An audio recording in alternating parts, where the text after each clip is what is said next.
primary ignition. Welcome to Unlimited Power.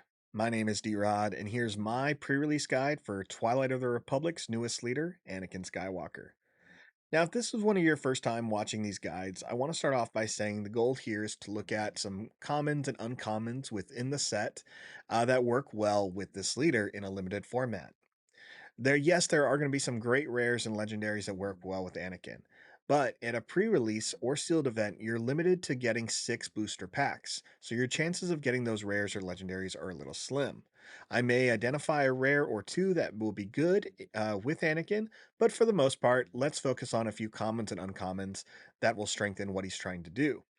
Yes, there are going to be some cards I may not bring up that are really great with Anakin, but it's just because we want to highlight a few of them that I want to make sure people don't overlook. So let's take a look at Anakin as a leader and what he does when he's in the leadership zone and deployed. Now, as a leader, Anakin, who says he'll do whatever it takes to win, very aggressive tagline there, says you can take an action to exhaust him to deal 2 damage to your base. I already don't like it. But you can do 2 damage to your base, and then you attack with a unit, and if it's an attacking A unit, it gets +2/+0 for the attack.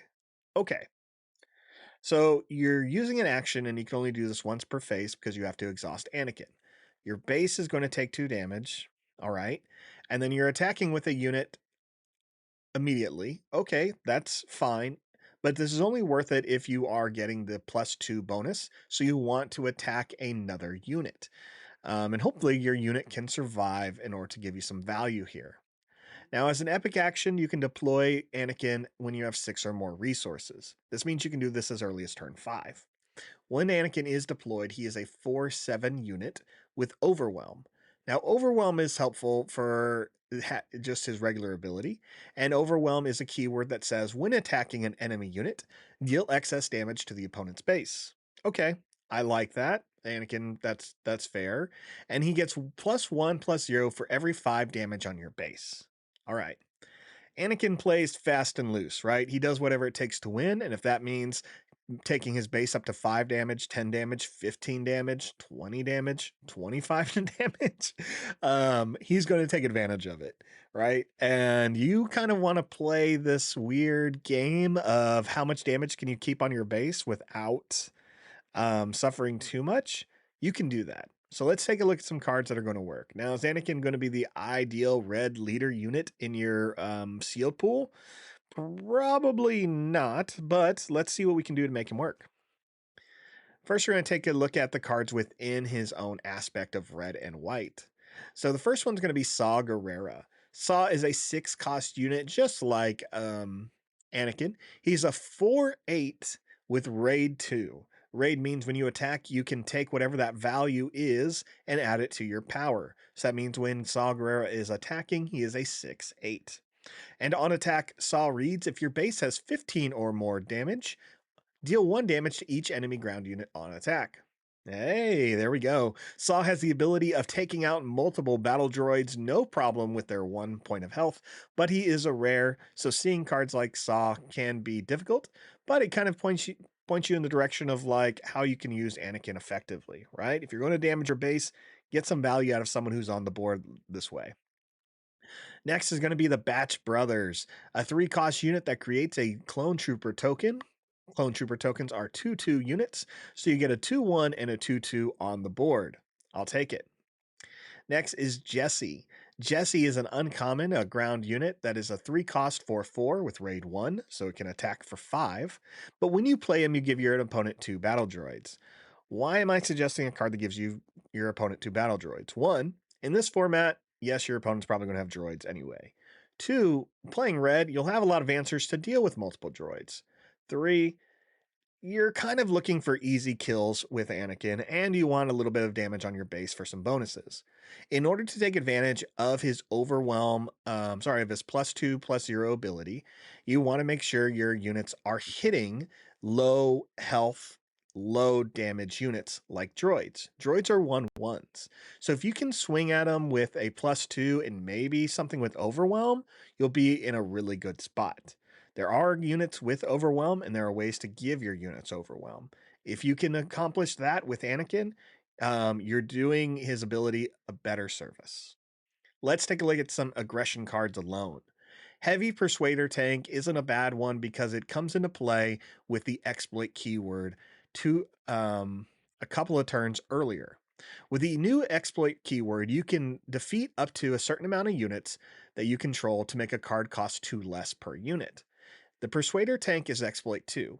This means you can get rid of 2 units to lower the cost by 4. If you were to pay 3 resources for a 6/5 ground unit that on deployment or when played will deal 2 damage to another ground unit, that is a great value there.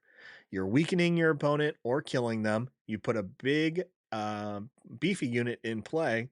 It's a good choice. Next, you have Daring Raid, which is a 1-cost event that has the ability to deal 2 damage to a base or a unit. And then you have Grenade Strike, which can deal 2 damage to a unit or 1 damage to another unit in the same arena. Cards like these are really helpful in removing some of the bigger or wider threats on your opponent's board, or can just make the final difference in damage and on an opponent's base, giving you the win for the game. Now, the command aspect, I think, is going to have some of the things you're really wanting to pair with Anakin. The first one being Clone Commander Cody. He's a 5-cost Republic trooper that's a 4/4 with Overwhelm, but he has Coordinate.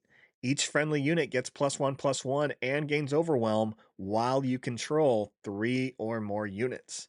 So, as long as you can have a couple of units in play, it really strengthens what Anakin can do with his ability, giving you more value on attacking.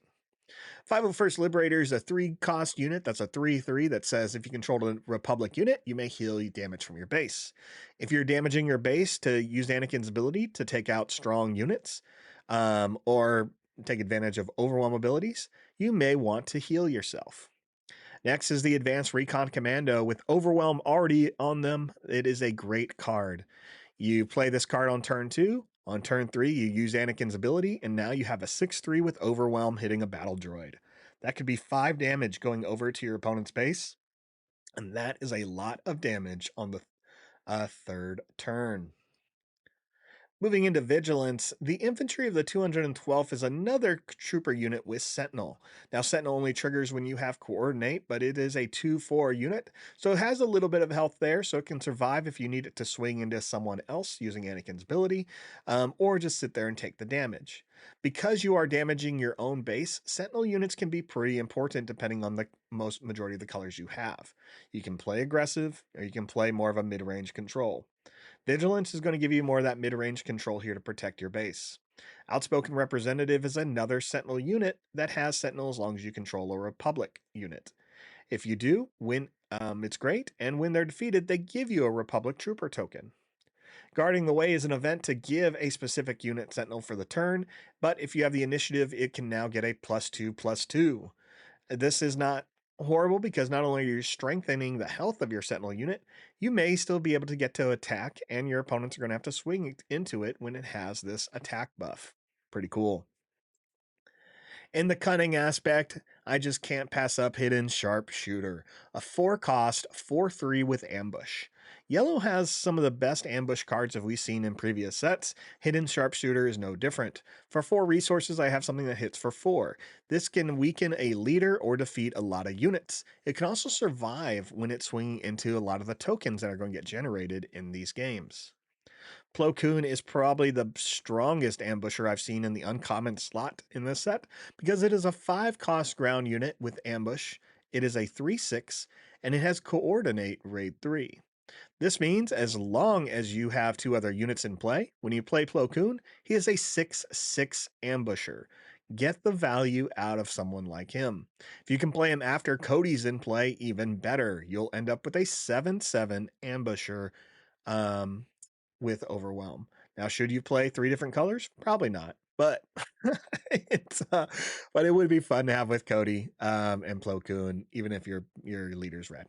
Obviously, don't do that unless you're okay playing one of those units for 2 more. And last is Clear the Field. Clear the Field is a 2-cost event that allows you to choose a non-leader unit that costs 3 or less, return it to each enemy non-leader unit with the same name as it to their owner's hands. You see how this card is picking off all those battle droid tokens? That's exactly what this does. It picks up all the tokens battle droid, if you name them, or clone trooper tokens, and they all just go away. They all have the same name, they all cost 0 or less, and they cannot exist in anywhere but the arena. So they just disappear. It's a great card. For the hero aspect, let's focus on just a couple of the basic clone troopers here to fill in your squad. You have a 2 cost phase 1, that's a 3/2, decent.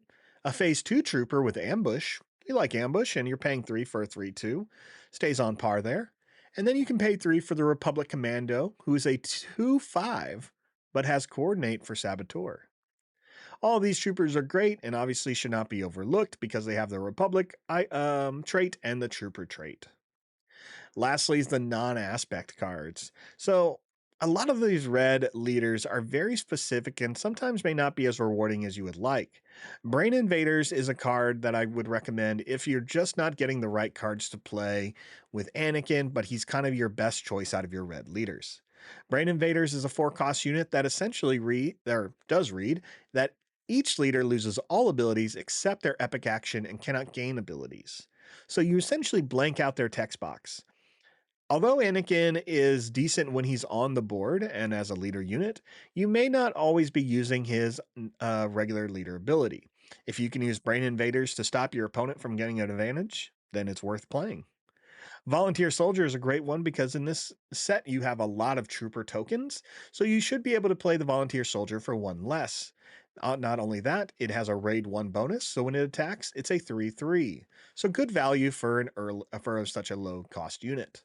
And last is Private Manufacturing. This card you can pay 2 to draw 2 cards, which seems great. And then if you control no token units, you do have to put 2 cards from your hand on the bottom of your deck. In this format, though, the chances of you not having a token are going to be slim. But if that happens, just make sure you have 2 cards that you're okay with losing already in your hand.